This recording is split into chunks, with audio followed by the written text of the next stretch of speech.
And last final touch. రానున్న రోజుల్లో ఆయన మహిమ అనేది వెల్లడిపరచబడుతుంది కనుక యేసుక్రీస్తు రాకడలో ఆయన మేఘాల మీద ఉన్నప్పుడు మనం ఖచ్చితంగా ఎత్తబడతామనే విశ్వాసం, నమ్మకం మనకుంది. I thank God for that. కానీ మన మైండ్, మన స్పిరిట్కి, బాగా వినండి, మన మైండ్, మన ఆత్మకి ఎన్నో కనెక్షన్స్ ఉంటాయి, రకరకాల కనెక్షన్స్ ఉంటాయి.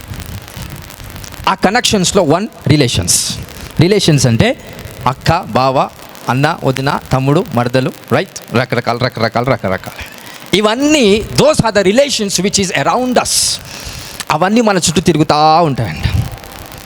సో ఎప్పుడైతే వీటికి మనం బంధించబడతామో ఆయన రాకడలో ఎత్తబడటానికి చాలా కష్టతరంగా పనిచేస్తాం.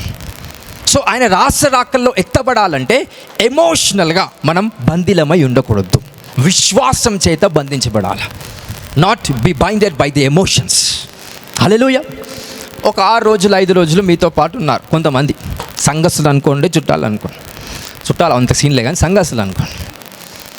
ఈ 5-6 రోజులు ఉండి మంచి సావాసం చేసిన తర్వాత పోయే ముందు, ముఖ్యంగా స్త్రీలు వెళ్ళే ముందు వాళ్ళ మనసులో కలవరం వస్తుంది, విడిచిపెట్టిపోతున్నానని. ఈ అత్తగారింటికి వెళ్ళేటప్పుడు ఈ స్త్రీలు ఏం చేస్తారు? బాగా ఏడుస్తారు. ఎందుకు? దేన్ని గుర్తు చేసుకొని ఏడుస్తారు? చెప్పండి, మీరే చెప్పాలి, వాళ్ళకి తెలియదు కాబట్టి చెప్పండి. నేను గుర్తు చేసుకొని బాగా ఏడుస్తారు? పాత ఏంటివి జ్ఞాపకం, దోస్ ఆల్ ద మెమొరీస్. అవన్నీ ఒకేసారి నీ మనసులోకి రాగానే కన్నీటి రూపంలో ఆ పెయిన్ అనేది బయటికి వస్తూ ఉంటుంది. అప్పుడు ప్రదర్శించబడతా తల్లిదండ్రుల ముందు. అప్పుడు తల్లి కూడా ఏడుస్తారన్న బిడ్డ ఏడుస్తుందని, రైట్? సో ఇవన్నీ ఎందుకు నేను చెప్తున్నానంటే, God never responded to your tears. నీ కన్నీటికి దేవుడు రెస్పాండ్ అవ్వడు, నీ విశ్వాసానికే దేవుడు రెస్పాండ్ అవుతాడు. ఈ మాట ఎంతమందికి అర్థమైంది?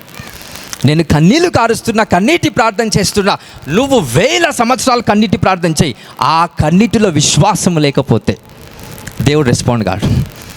హల్లెలూయా, హల్లెలూయా, హల్లెలూయా. సో దేవుడు కన్నీళ్ళు చూడడండి, ఆ కన్నీటిలో ఫెయిత్ని చూస్తాడు. God locate the faith in your tickets. God నీ శరీరాన్ని చూడడు, నీ శరీరం లోపడున్న ఆలోచన, మనసులో ఉన్న రకరకాల విధములైన ఆలోచనని చూసి నిన్ను నడిపిస్తాడంట. హల్లెలూయా. ఎంతమందికి వాక్యం అర్థమవుతుందండి? ఈ ఎమోషనల్ అన్నీ పక్కన పెట్టేసి దేవుని రాజ్యం కోసం, ఆయన నామం మహిమపరచబడటానికి మీరు ముందుకెళ్ళండి. God is going to bless you in the coming days in the name of Jesus Christ. ఆయన రాకడలో ఎత్తబడటానికి దేవుడు మీకు శక్తినిచ్చునుగాక, మీ ఆత్మకి బలం ఇచ్చునుగాక, మీ మనస్సుకు జ్ఞానం ఇచ్చునుగాక. హల్లెలూయా, హల్లెలూయా. Connect your spirit to the fire of God. నీ ఆత్మ ఆయనతో కనెక్ట్ చేసుకోండి, మీ ఆత్మను బలపరచుకోండి.